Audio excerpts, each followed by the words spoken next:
मणिपुर को न्याय दो, न्याय दो, न्याय दो। मणिपुर को न्याय दो, न्याय दो, न्याय दो। शर्म है, थू है ऐसे मंत्री पर जो हमारा भारत का सरकार अपने आप को कहता है और कहता है 8 सेकंड के ये में कि हम शर्मसार में। थू है ऐसे हमारे नरेंद्र मोदी। यहाँ पे मैं आपको चुनौती देती हूँ कि अगर आपको थोड़ा भी शर्म है, बेशर्म नरेंद्र मोदी जिसने महिलाओं को अपमान करने का काम किया, अरे आप तो इस लायक भी नहीं है कि आप 15 अगस्त में लाल किले में जाकर झंडा फहराओ। तुम उस लायक नहीं हो कि तुम 15 अगस्त में लाल किले में जाकर झंडा फहराओ। तुम्हारा बीजेपी का कोई भी जितने बलात्कारी नेता है, किसी को भी हक नहीं है कि हमारे राष्ट्र झंडा को छुए। 3 महीने से बच्चों को जलाया जा रहा है, महिलाओं को जलाया जा रहा है, महिलाओं को नंगा किया जा रहा है, उनको खेला जा रहा है। ये 8 मिनट 8 सेकंड क्या है? ये 8 मिनट 8 सेकंड में आपका दिल पसीज। और स्मृति ईरानी जी को भी मैं कहना चाहती हूँ कि स्त्री हो के क्या, जब तक आपके घर में आपकी बेटियों के साथ ऐसा नहीं होगा तब तक क्या चुप बैठेंगी? सरकार का उद्देश्य हमें तोड़ना, खत्म करना और बर्बाद करना और जंगल राज लागू करना है। वहाँ पर खून खराबा करना उनकी साजिश है।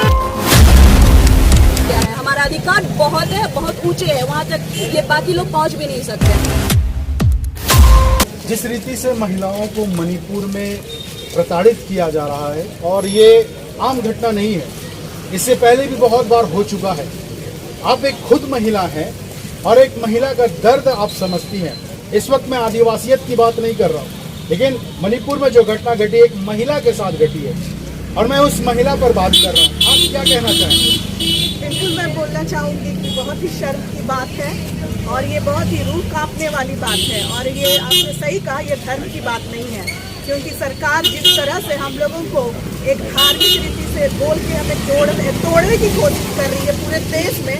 मैं समझती हूँ हर किसी को आज के समय में समझना चाहिए कि सरकार का उद्देश्य हमें तोड़ना, खत्म करना और बर्बाद करना और जंगल राज लागू करना है। उनका एक ही, उनको देख सकते हैं जहाँ जहाँ उनकी सरकार है यही सब हो रहा है। अगर उनकी सरकार सही है तो आज तक 3 महीने में क्यों नहीं कुछ किया गया? क्यों चुप रहती है सरकार? और स्मृति ईरानी जी को भी मैं कहना चाहती हूँ कि स्त्री हो के क्या, जब तक आपके घर में आपकी बेटियों के साथ ऐसा नहीं होगा तब तक क्या चुप बैठेंगी? जब घर में जब आपके साथ होगा तब आप जागिएगा। आपके घर में जब होगा ना तो आप उसी दिन निकलिएगा, उसी दिन निकल के एक्शन लीजिएगा।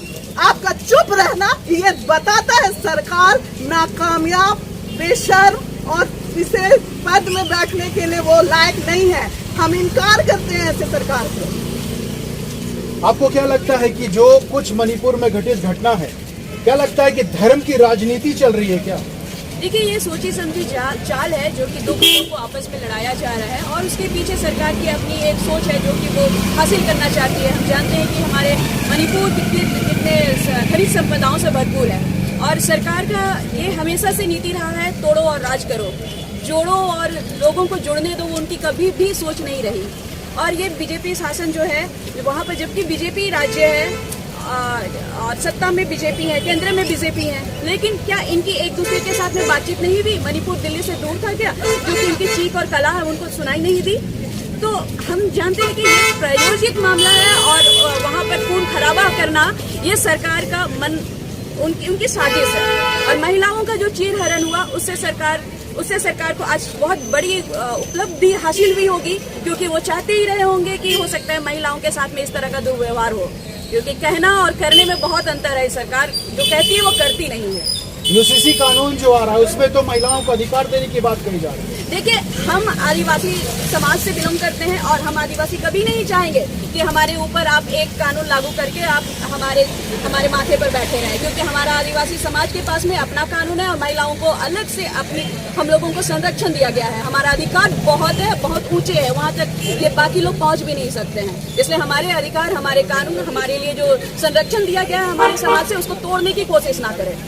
आपको क्या लगता है कि जो मणिपुर में बीते दिनों में घटित घटनाएं हुई है आपको क्या लगता है कि एक समय ऐसा था, एक दौर ऐसा था कि यूसीसी का बवाल चल रहा था पूरे देश में, लेकिन अब मणिपुर का जो मसला आ गया है, लोग मणिपुर के मसले पर ध्यान दे रहे हैं और ध्यान देने वाली भी चीज़ है, क्योंकि ये महिलाओं के ऊपर होने वाला जो अत्याचार है उसके विरोध में। लेकिन लगता है आपको, क्या ऐसा आप सोच सकते हैं कि यूसीसी का जो मुद्दा है उन मुद्दों को हटा करके सरकार इस मुद्दे को थोपना चाह रही है? देखिए, यूसीसी का मुद्दा यूसीसी तो हम होने नहीं देंगे, क्योंकि हम सब महिलाएं, क्योंकि हम लोग जहाँ पे समानता की बात कर रहे हैं, आप यूसीसी में समानता की बात कर रहे हैं, ये कौन सी समानता की बात कर रहे हैं हमें नहीं समझ में आ रहा है, क्योंकि उसके गाइडलाइंस पूरा स्पष्ट रूप से नहीं दिया गया और यूसीसी लागू करने की बात हो रही है। दूसरी बात, अगर हम मणिपुर की करें तो आप जिस संविधान और कानून की बात करते हैं, मणिपुर में वो कानून और संविधान का आपको क्या दिखा है? आज जो आप लोग यहाँ पे देख रहे हैं, यहाँ क्या पूरे भारतवर्ष में जो प्रोटेस्ट हो रहे हैं, लोग प्रोटेस्ट कर रहे हैं, मार्च पास्ट कर, कई सारी चीजें हो रही है। क्यों हो रही है? क्योंकि आज महिलाओं के साथ जो अपमान हुआ है ये बहुत ही शर्मसार कर रही है। अब आप देख लीजिए कि 3 महीने से आपने इंटरनेट बंद कर दिया, 4 मई को जब घटना हुई, क्यों इंटरनेट? आज जब लोगों को पता चला, आज पूरे लोग बाहर आ गए हैं। अभी हमारे साथ कई बूढ़ी महिलाएं आ रही हैं जो बैठ भी नहीं पा रही, वो भी प्रोटेस्ट में आ रही हैं। और आप देख सकते हैं कि नरेंद्र मोदी, जिनको पता था, आज आप वहाँ पे आप जाके हमारा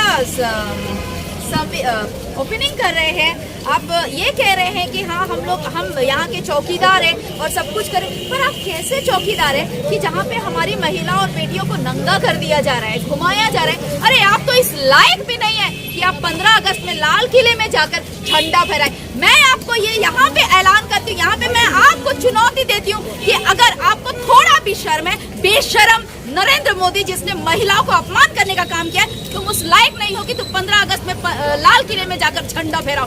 तुम्हारा बीजेपी का कोई भी, जितने भी बलात्कारी नेता है, किसी को भी हक नहीं है कि हमारे राष्ट्र झंडा को छुए और इस बार 15 अगस्त के दिन में तुम लोग झंडा फहराओ। मैं इस पूरे देश की महिलाओं के माध्यम से द्वारा ये कह रही हूँ कि तुम बीजेपी बलात्कारी नेताओं का कोई अधिकार नहीं है कि तुम 15 अगस्त के झंडा को छुओ भी। कुछ दिनों पहले लोग चिल्ला रहे थे कि नरेंद्र मोदी जो है वो मणिपुर की घटनाओं के विषय में कुछ भी नहीं कर रहे, लेकिन जब नरेंद्र मोदी ने मणिपुर की घटनाओं के विषय में कहा और कहने के बाद उन्होंने अपनी चुप्पी तोड़ी और उसने साफ साफ उन्होंने कहा कि मणिपुर की घटना को लेकर के हमारा दिल पसीज गया है। आपको क्या लगता है कि जो उन्होंने कहा, कथनी और करनी में अंतर है क्या? ये 3 महीना से मणिपुर चल रहा था, 3 महीने से बच्चों को जलाया जा रहा है, महिलाओं को जलाया जा रहा है, महिलाओं को नंगा किया जा रहा है, उनको खेला जा रहा है। ये 8 मिनट 8 सेकंड क्या है? ये 8 मिनट 8 सेकंड में आपका दिल पसीज गया। और 3 महीने से जो लोग वहाँ चल रहे हैं उनका क्या? इसीलिए तुमने वहाँ पे तुम वहाँ मंत्री बने और चौकीदारी कर रहे हो, ताकि वो 3 महीने से लोग मरते रहे, डरते रहे, सोते रहे, उनको दर्द होता रहे। और आप कह रहे हैं कि 8 सेकंड के भाषण में आपका दिल पसीज गया। शर्म है, थू है ऐसे मंत्री पर जो हमारा भारत का सरकार अपने आप को कहता है और कहता है 8 सेकंड के ये में कि हम शर्मसार में। थू है ऐसे हमारे नरेंद्र मोदी। और ये क्या भी कहे, मैं तो हमारा कहने में भी शर्म है मुझे।